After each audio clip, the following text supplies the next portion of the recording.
My entitled sister-in-law demands I invite her bully son to my son's birthday party, then spirals when I refuse to put my son in harm's way. Hey everyone. I'm a 37-year-old woman and have been married for 9 years. My husband Harry is 40, and I also have a 7-year-old son, Nate. Harry's sister Kim also has a son around the same age as Nate. Her son Dean and my son used to be close, and we used to have play dates almost every other day, until recently. For the past couple of months, Nate has been telling me that Dean is bullying him at school. Both of them go to the same school and used to be in the same class too. But after my son complained about being bullied and made fun of by Dean, I spoke to their principal and had his class changed. Both of them are in 2nd grade, and I tried everything to fix the situation before taking that step. I had spoken to Kim about the bullying, but she laughed it off and said that the boys were just being boys and that they'd get over it. My son's a rough and tumble little boy too, so if he was actually complaining about being constantly bullied by Dean, then I believe that there was something wrong and it wasn't just playing rough. When talking to Kim didn't work, I spoke to his teacher and had them separated. Since then, Kim and I haven't exactly been on good terms, and I avoid her at family gatherings because I don't want to speak to her. Her son is very unruly and rude and has absolutely no idea how to behave in public, and he's just 7, so things must be pretty bad, you guys can imagine. I don't think he's a good influence on my son, so I've stopped them from hanging out together and have told Nate to keep a distance from his cousin. He's okay with it because he was getting bullied, and he didn't get along with his cousin anymore. Kim was either oblivious to all of this, or she just didn't want to acknowledge that there was something wrong with the way her son had been behaving recently. This might also have something to do with Kim's recent breakup, I'm not sure though. She was dumped by her boyfriend of 3 years just 6 months ago, but none of us know the reason why that happened. She's been weird ever since that happened.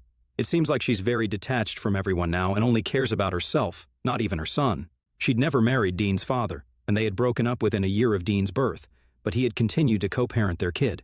He lives nearby, so Dean can continue to go to the same school, and he and Kim can easily take turns looking after Dean.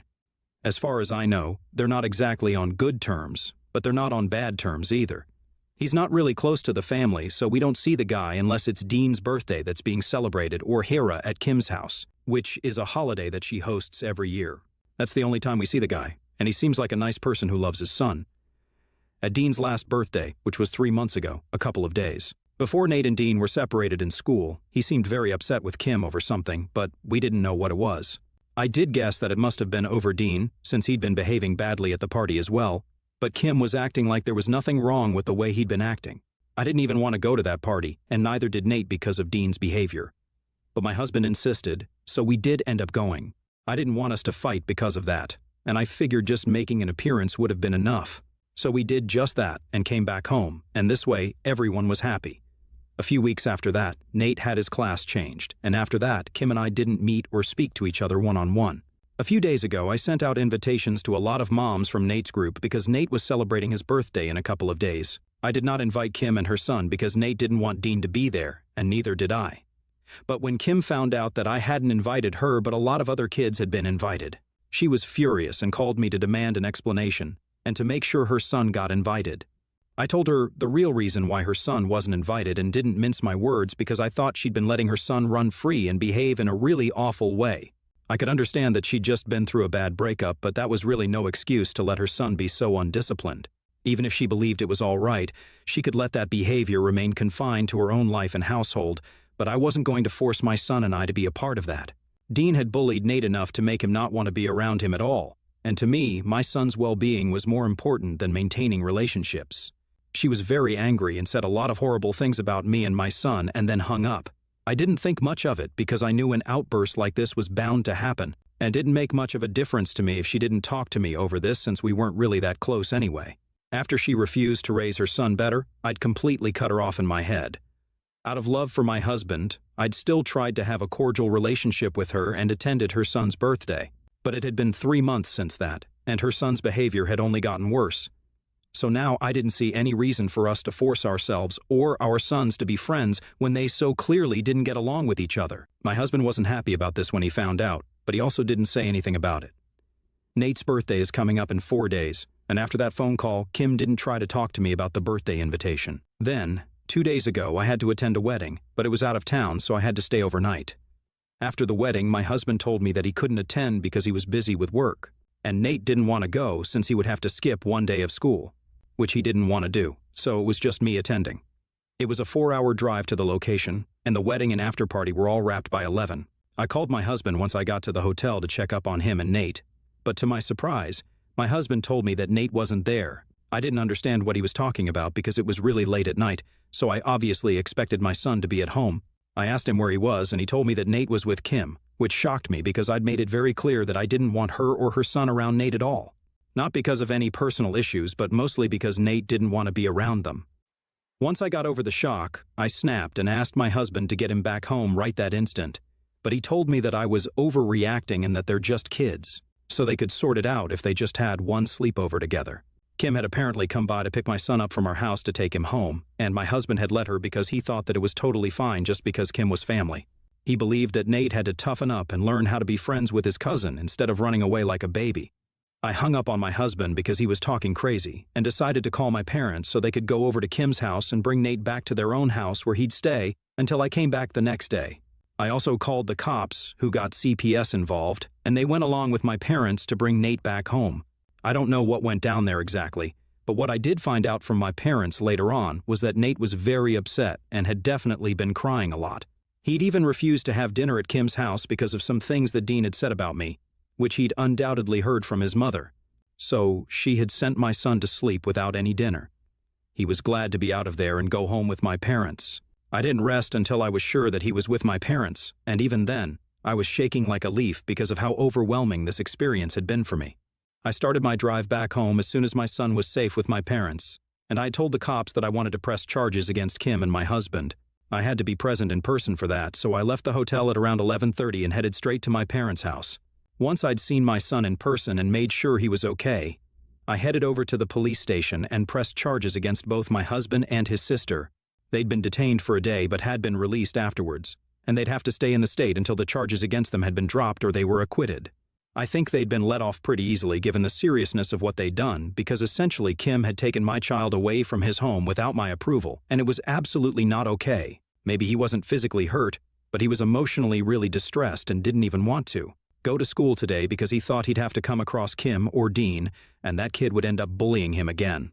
There had been a pattern of roughhousing and playing rough, but this was different, and it needed to end. If a 7-year-old is afraid of another kid to the point of being terrified to even see him, then there's certainly something very strange about that. I didn't let my son go to school, and I've decided to file for a divorce and for custody of Nate because I don't think my husband is capable of handling a child if he's willing to put family over his own kid's mental and emotional health. He didn't even apologize to me, but as soon as he got his phone back, he texted me to tell me that what I'd done was really disgusting and that he didn't want to see me because I was not fit to be a mother. He said I'd raise a sensitive girl instead of a son, and he wasn't on board with it. So now I could either come back to him and raise Nate on his terms, or I'd have to fight him for custody. I didn't even respond to that message, but a couple of hours ago I received another message from him saying that Kim was in the hospital because of me. Apparently, he said that because of my overreaction the other day, Kim's ex had decided to file for full custody of Dean and had even come by to take him away because he believed that she wasn't capable of raising him anymore. She couldn't even stop him because he'd come with CPS, and since she was already facing charges for what she'd done with Nate, things weren't looking too good for her. So Dean was removed from her custody. She tried to deal with the situation by having a temper tantrum once they'd left, and ended up smashing a lot of things in her house in a fit of rage. One of those things had been her glass coffee table, and when she'd smashed it, it had shattered, and glass shards were all over the floor, which is how she'd injured herself. Now, my husband was blaming me for all of this because my actions had triggered this behavior. And even though I'd known that she was going through a breakup, I'd still called the cops on them for something petty, despite knowing that Kim was unstable right now. He's even called me a homewrecker because I've not only ruined my own marriage, he's also holding me responsible for breaking Kim's family apart. Which doesn't make sense because she and her ex were never even married or anything. I don't understand what to think right now. ATA for reporting my husband and his sister to CPS after he let her take our son to her house to bond with her son, who bullies and scares my son. Update 1. Hey you guys, thank you so much for the overwhelming response I got here. It was nice to have people on my side because everyone else, apart from my parents, is certainly not on my side right now. Everyone's upset that Kim injured herself, and she even ended up in a rehabilitation center because she had a complete mental breakdown. I don't understand why his family, and even some of our friends, are blaming me for all of this, because if anything, the violent episode that she had just proves that she's not fit to raise a child, at least not right now. This could have just as easily happened while her son was inside the house with her, and then he would have been in danger as well. So, I probably did everyone a favor. But mostly, people have accused me of overreacting and being too sensitive. I mean, how was I too sensitive? The woman had literally taken my kid away from home, and my husband had let her. He then even tried to act like it was okay, even though he knew how much Nate didn't like to be in the company of his cousin. I only called the cops because my husband refused to care for his son, and obviously someone had to. The kid's not even 10 yet. There's also the fact that Kim didn't find it necessary to discipline her own child at any point. But because Nate was under stress and was very upset, she thought it would be appropriate to send him to bed without dinner, just because he was sad and wanted to go home. And nobody seems to think that there's anything wrong with what she did, just because she had a mental breakdown and ended up in the psych ward. It just seems really unfair to me that everyone's blaming me for what she did, even though I had no part to play in it.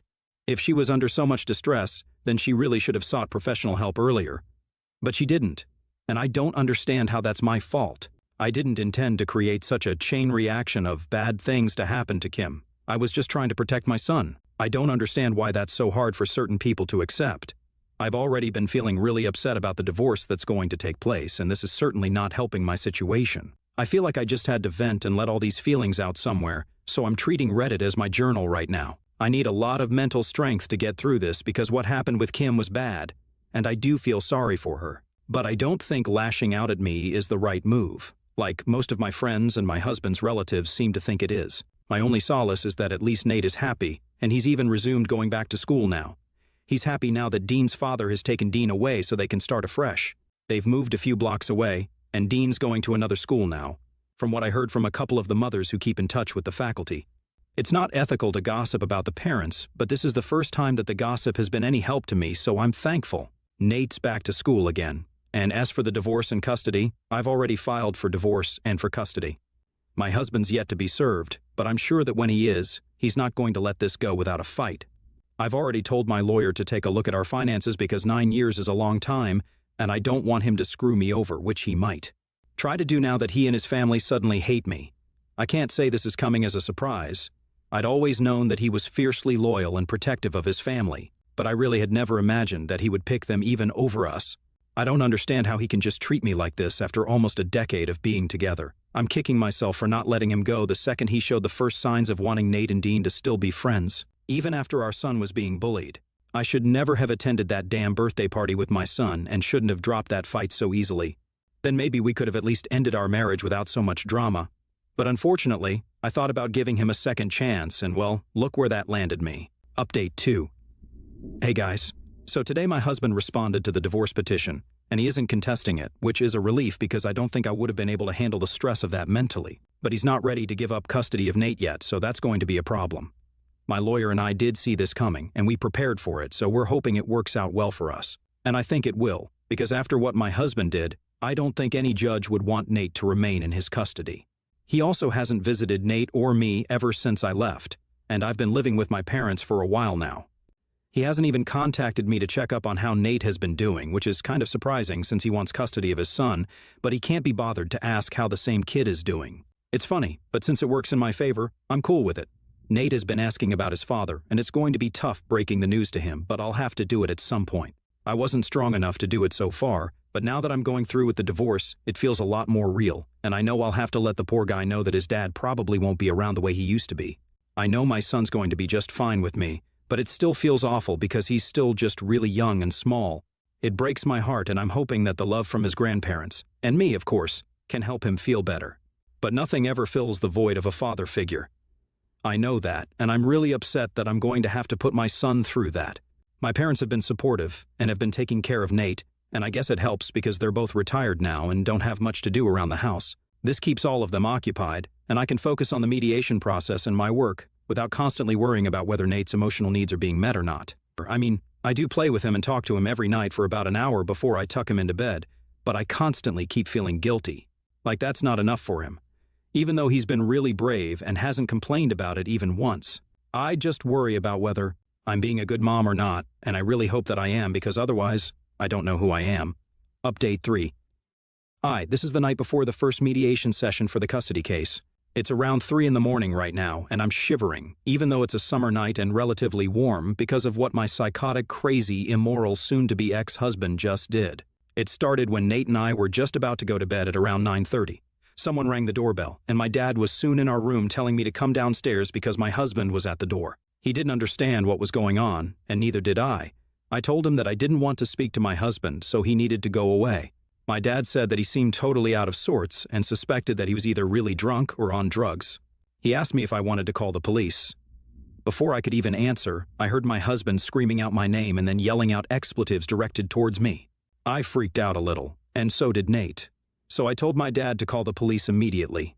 We'd hardly even dialed when we heard the sound of smashing glass from downstairs, followed by my husband laughing loudly, and then the sound of a car pulling out, which meant that he'd left. My mother had already fallen asleep before my dad showed up, but as soon as she heard the sound of the glass breaking, she rushed upstairs to check on me.